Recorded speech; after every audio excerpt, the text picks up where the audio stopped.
So after further deliberation and watching Shamia's video again, I think I dislike Shamia mama more than I dislike Wanda from Bessemer. At least Wanda be funny sometimes, child. I don't know. We gonna talk about, oh my God, I hate when people call my phone. Anyway, welcome back, friend. Happy Tuesday. Make sure you subscribe. Make sure you like this video.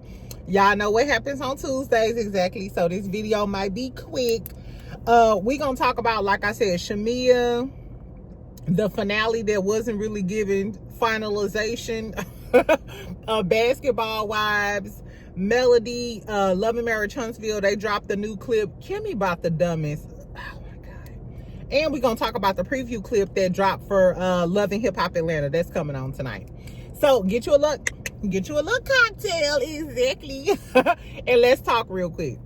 So first and foremost, Diddy didn't file for bail again, girl. That man said, can't nobody hold me down. That ain't funny. I hope they don't let this man free. So his attorney team, they filed a new motion with a new bail package proposal to Judge Aaron Subramanian. Is that how you pronounce his name? Subramanian. I think it's Judge Subramanian. Anyway, so they're basing it on the Mann Act, and which is what Diddy was charged for, you know, the prostitution charges or whatever. So they're going to use precedent and case law to basically argue that most folks convicted of the Mann Act charges are released from custody before sentencing. So we know his sentencing date is October the 3rd, and Diddy's team is arguing, ain't nobody else in jail. Ain't nobody else in jail, so why I'm in jail? Exactly. Anyway, do y'all think that the judge is going to grant him bond? I don't think so, because I don't think that the judge really cares for Diddy, and I think the judge feels some type of way about him, about all of the charges being dismissed. That's probably why the prosecutor got fired too, because they feel like y'all fumbled this case and now Diddy may be free. I don't know. So I wonder when they're going to schedule a new hearing. This just dropped today. TMZ reported it. Lauren LaRosa reported it on The Breakfast Club as well. So I wonder when his judge hearing is going to be. And I wonder, is that why Diddy, so he was on Twitter, I believe it was like yesterday or Sunday, and he put the 2 eye emojis. I wonder, does that mean the wire transfer was complete? Carisha, get the Astroglide ready because I might be coming home. I don't know. I don't know. Tell me what y'all think about Diddy possibly being released. I know the victims are so... I don't think the judge is gonna... I don't know. I think that it would be insane, actually, for the judge to release him, considering that all of the victims wrote letters to the judge saying that they were in fear and all of that other stuff. Because if he did get out on bond and something happened to any of the victims, that'll be on the judge's hands. That'll be on your hands. I don't know. Anyway, let's talk about Basketball Wives real quick. The finale was a dud. It was very anticlimactic. Jackie apologized to Jen for calling her long head. I watched it again. I was like, did she call this girl long head? I thought that was funny though. Jackie then said that Brandy was allegedly having threesomes with Ming Lee. When I first seen the clip, I thought that was like preposterous, but the way Ty reacted was like, yeah, she do like threesomes. And I think Ty, I don't know. I think that after this episode, that's when Ty unfollowed Ming. I don't know. That conversation with her mama was crazy too. I don't know, but Ming is a Virgo. She reposted today, and I think she was born on 9/11 or something like that. So I was like, oh man, Ming a Virgo. Now I gotta give her a chance, child, because y'all know I love me a Virgo. I love me a Virgo. Anyway, what else happened? Brandy was mad at Jen because Jen came back and bought the threesome rumor to the group. Jen, it's giving you just one at the moment, because you know that Jackie was just deflecting from her almost knocking her daughter block off. So you knew there was some bullshit. And Brandy was like, why you ain't tell me? The fact that Brandy always expecting loyalty is laughable, considering you didn't keep your same loyalty to Malaysia. because Malaysia's last season, if I can recall, Brandy Maxfield, you came back gunning at Malaysia, and you was cool with Jen after Jen revealed that Malaysia home was in foreclosure or something like that. And Malaysia stood 10 toes down with you even when you went against Shawnee. And even when Tammy, remember Tammy was about to drag Malaysia on behalf of your hoe ass. So Brandy never gave me loyal friends. So I don't know why she expects loyalty from anybody. Anyway, speaking of friends, Jen and Evelyn was at lunch together. Wasn't y'all hoes just beefing and the auntie was getting ready to drag Evelyn by her forehead or something? This is why I don't really deal with Basketball Wives, especially y'all ain't even having no reunion because they're gonna have a part B, I guess, child. So at Jen's little event, everybody comes. I guess this is like the finale scene or whatever. Ty and Ming, they got into it, called each other some dirty dog hoes. Well, y'all both like each other, so, but I don't know. Ty is a Scorpio and Ming is a Virgo. They gonna still talk to each other forever. They probably make the best of friends. I don't care if Ty unfollow her today. I bet you they probably still cool and talk. Exactly. A Scorpio and Virgo gonna talk forever, child. I got it. Anyway. What else happened? Evelyn curses Brittany out. I didn't even know what that argument was about. Brittany was like, cause you a bitch or something. And Evelyn was like, what did I ever do to you? And there you go cursing people out all in the name of the cloth. You literally have on your religious garb, your hijab, and you cursing her out, calling her a bitch for no reason. Evelyn ain't even do shit to you, bitch.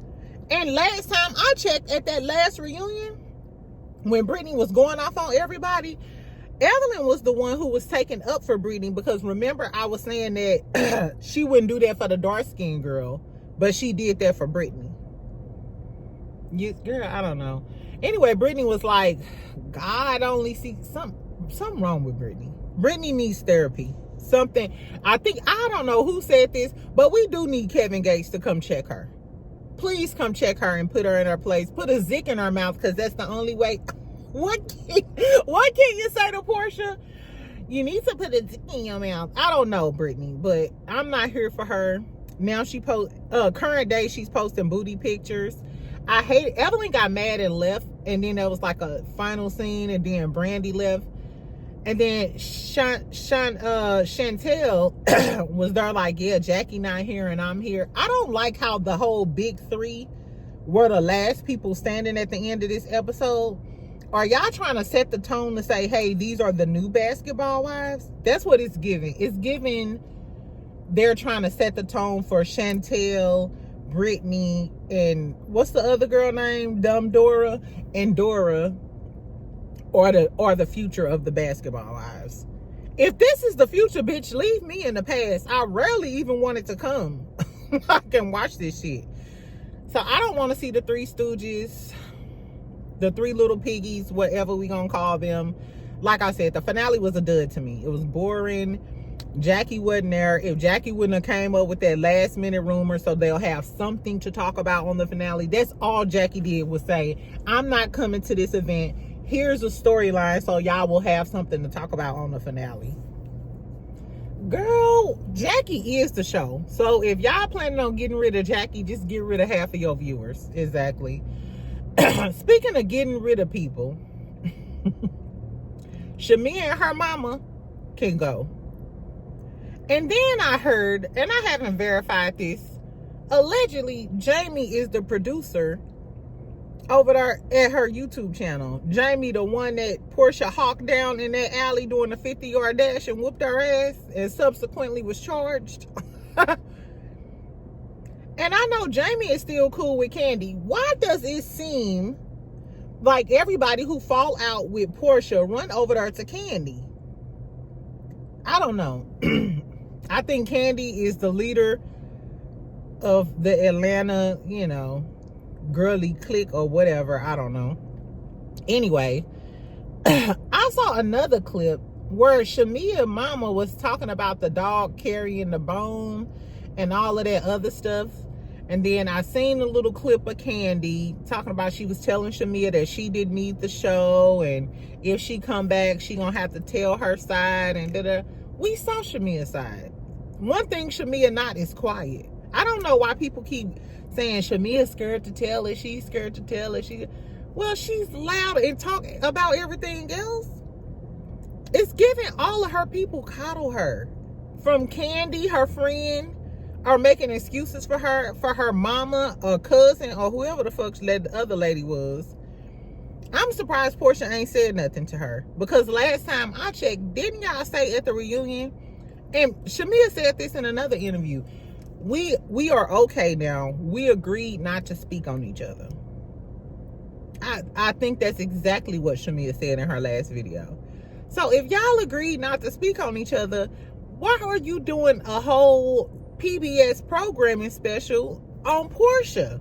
It was supposed to be an apology. You talked a little bit about Drew, shaded her, lied about the purse situation, threatened her, and then proceeded to have prayer with your mama after she called her a dirty dog, ignorant, loud, dirty whore from hell.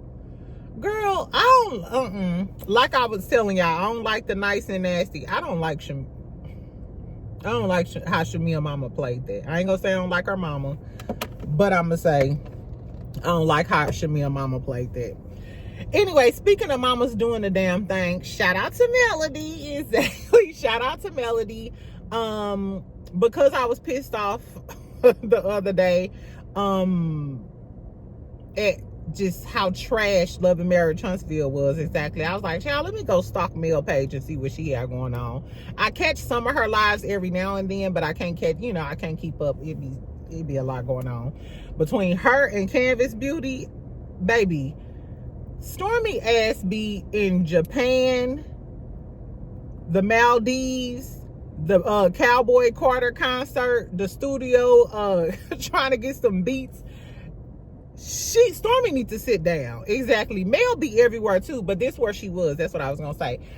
So the Forbes magazine, so Melody was highlighted in the Forbes magazine. I was like, okay, they did like a whole little piece on 7th Avenue Beauty. They highlighted all of her vegan body oils, and they said it was perfect for melanin rich skin. Of course, they called her an entrepreneur and former Love and Marriage Huntsville star. I said, what? So congratulations to Mel. I was like, okay, I'm gonna have to hop down there on 7th Avenue Beauty and re-up on some stuff. Now, I use the moisturizer and the foam face wash all of the time. For those of y'all who be asking me what I do, I clean my face with turmeric soap. I use her foam and face wash. I just started using the moisturizer again, but in general, it's just some Palmer's cocoa butter. Exactly. And y'all know I keep a concealer stick. I ain't got on I got on a little bit today.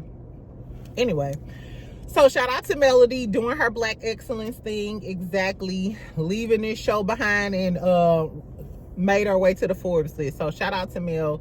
Go ahead, girly. So speaking of Love and Marriage Huntsville, child, Carlos King didn't do his review last night, but he said tonight they're doing the recap of Real Housewives of Atlanta. I wonder, are they gonna do a recap of Love and Marriage Huntsville then, or is it are we still just go talk about Real Housewives of Atlanta, even though this is the last show? So I don't know. But we get a new clip of Love and Marriage Huntsville, child. And Jalen is telling Maurice that when they were both in the house, when Maurice Jr., Monster, and Jalen was in the house, Maurice would come in and tell him to do something. He was like, when Monster was sitting there playing the game too, but you used to always tell me to do something. Mind you, to me, that's normal growing up in the house. You know how you be like, Mama, he's sitting right there. Well, I told you to do it. So I get that. But it does. And he was like, you parent differently. No, you still have to appear to be fair. There has to be some fairness, or kids gonna grow up feeling like Jalen feel like, oh, you're playing favoritism. And he said that. He was like, oh, well, you think that I love him more than you? And he was like, in other words, yes. He was like, of course. He was like, that's your real son, and I'm not your real son. And I can believe he was playing favoritism, because if I could recall correctly, didn't Kimmi come to him talking about how Monster didn't used to clean up his room and stuff like that, and how she didn't want to discipline him, and Maurice wasn't around, and she didn't feel comfortable disciplining him? And then Kiowa came in. Ooh, I want Kiowa. They need to have Kiowa on, because I want Kiowa to humble Kimmi.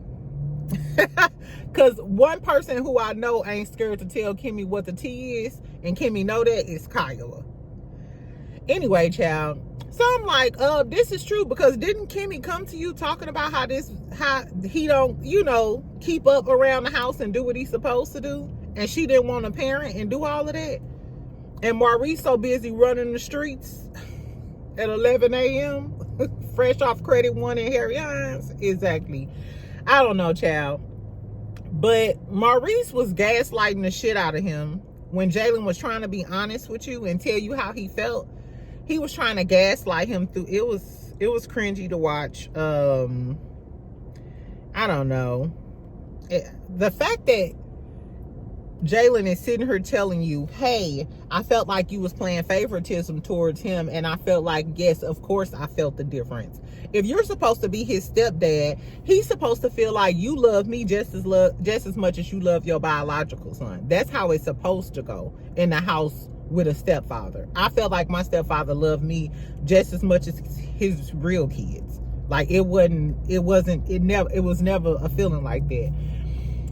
I think what the moral of the story is, after watching this clip, is, Kimmi, you dumb as hell. You are dumb as hell. And to think that when his first show came on, Kimmi was everybody's favorite. And that emotional support animal ain't helping you. The real animal you need to be focused on is in your house mistreating your son. So while you was on the reunion stage snapping your neck talking about Melody and a BBL and a botched body or whatever the fuck you said, you should have been worried about why this man child that you decided to marry, why he moved his son down into your house and you had to take care of him, while Maurice spent 12 and 14 hours at the credit one, and how Maurice just told you he not coming home at a decent hour. That's not happening, Captain. He said that on Carlos King. He said it ain't happening. Whole time you raising his son, and he treating your son like a stepchild in your own house. Girl, not you half 100 and still acting stupid. I don't know. I guess we gonna see that. So Jalen is also going to talk about how Marceau is more of a father figure to him than Maurice. And the name of the episode is Marceau or Less Favorite. So I'm assuming this whole episode is going, because we already know we got the Trish and Ken drama. So I'm assuming this whole new episode is going to center around Marceau and Maurice in the Jalen situation.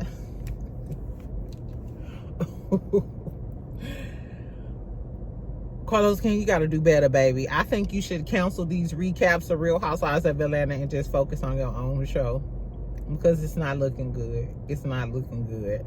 Child, and everybody in the comments. So I'm going to listen tonight because I like Dustin's commentary. I like their commentary together. I ain't even going to say I just like Dustin's. I like Carlos. I like the input that Carlos gives because it comes from, he's an insider. He knows some of these people. Claudia is hit or miss with me, but baby, they was in Carlos' comments like, another episode of Claudia dragging Porsha. I said, oh.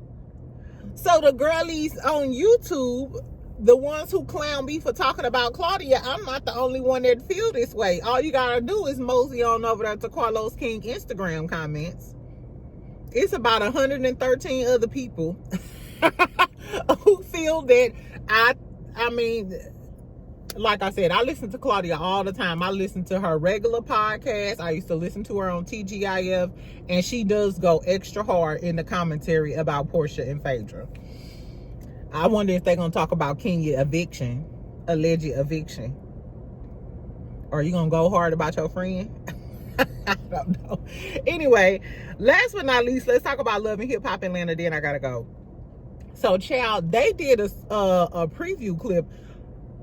I never thought I would say, I think the most entertaining reality show on right now is Love and Hip Hop Atlanta. Ain't that some shit? Drop down in the comments and tell me what's more entertaining. What's the most entertaining reality show on now? It damn show ain't Basketball Wives. RHOA just went off, and Reunion Part 3 wasn't all of that. Girl, we know Love and Marriage Huntsville at the bottom of the list as of today. Anyway, child, so Mendecees in the clip, Mendecees is talking to Jock and Lil Scrappy. And he was like, Kirk was always, I thought me and Kirk was cool. First of all, Kirk is jealous. Kirk and Rashida are jealous because Yandy and Mendecees came on. Mona brung them over there as the big dog season couple. Mind you, notice how Kirk and Rashida usually always host all of the trips and people act like they the big dogs. They're mad because Yandy and Mendecees then came over and infiltrated their little space. Mind you, Yandy did just open her little tapas restaurant. It's nice. You mad because them people ain't coming to Kirk Bistro? What is it called? Frost Bistro? I don't know, but I think it's jealousy. I definitely think it's jealousy.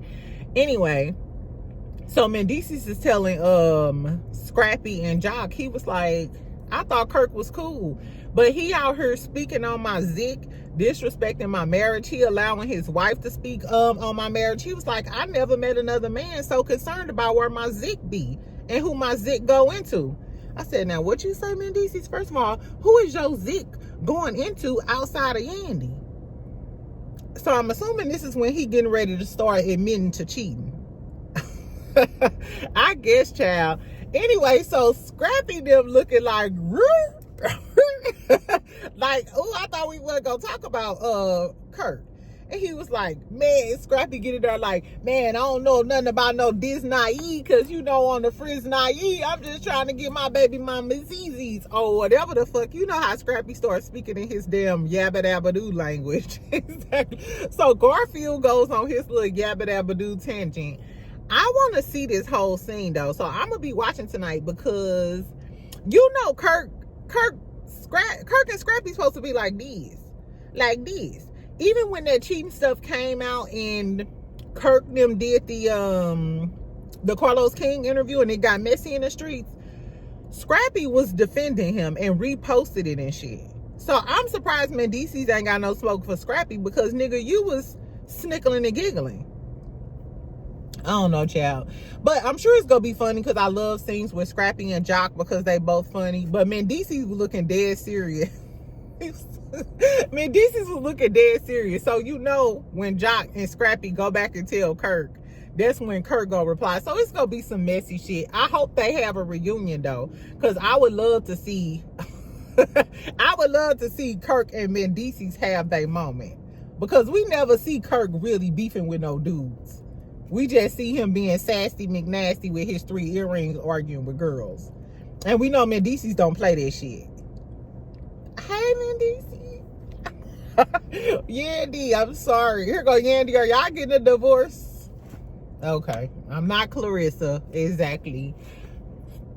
I'm going to stop talking about Clarissa, child, because y'all be in my comments like this is the... my comment section is the complaint box. My comment section is not the complaint box. Exactly. Anyway, child, so that's all I got. Tell me if y'all gonna watch Loving Hip Hop Atlanta tonight. Tell me what y'all think about Diddy. Do y'all think he gonna be granted bail? Does he deserve bail? I guess, child.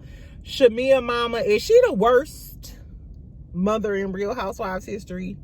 We got Mama D. Well, Mama Joyce. What was Jim Jones' mama name? She was funny as hell too. I don't know, child, but Shamia mama is diabolical for praying and talking ish at the same time. I ain't never heard of scriptures and shit talking in the same little scene. I don't know, girl. Anyway, tell me what y'all think Kandi's involvement with the whole thing was. She said she coached Shamia. You coached her right on to hell, girl. I'm sorry, Kandi. Maybe you only good at making yourself look good. Or did you coach Shamia on down the hell so you can get your spot back? But Kandi, remember on Watch What Happens Live, Kandi said she don't think she coming back soon. And Andy was like, okay. I guess because Phaedra is on there. But you know what would make an epic season?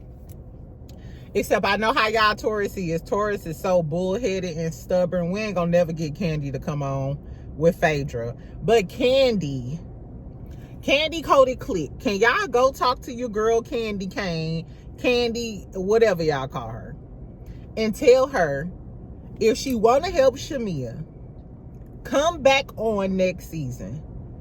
Kandi and Shamea sit down and have lunch with Porsha and Phaedra, and then have Nene mediated.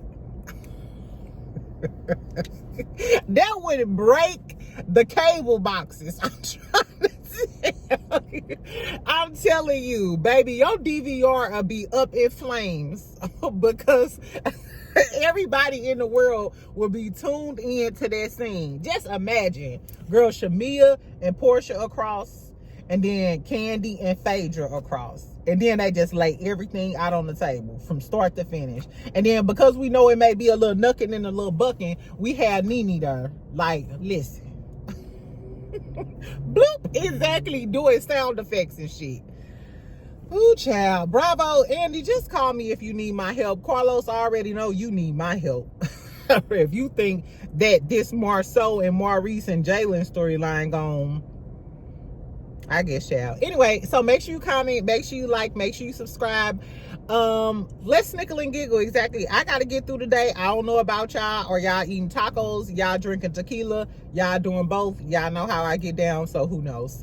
I'll talk to you later, friend. Bye.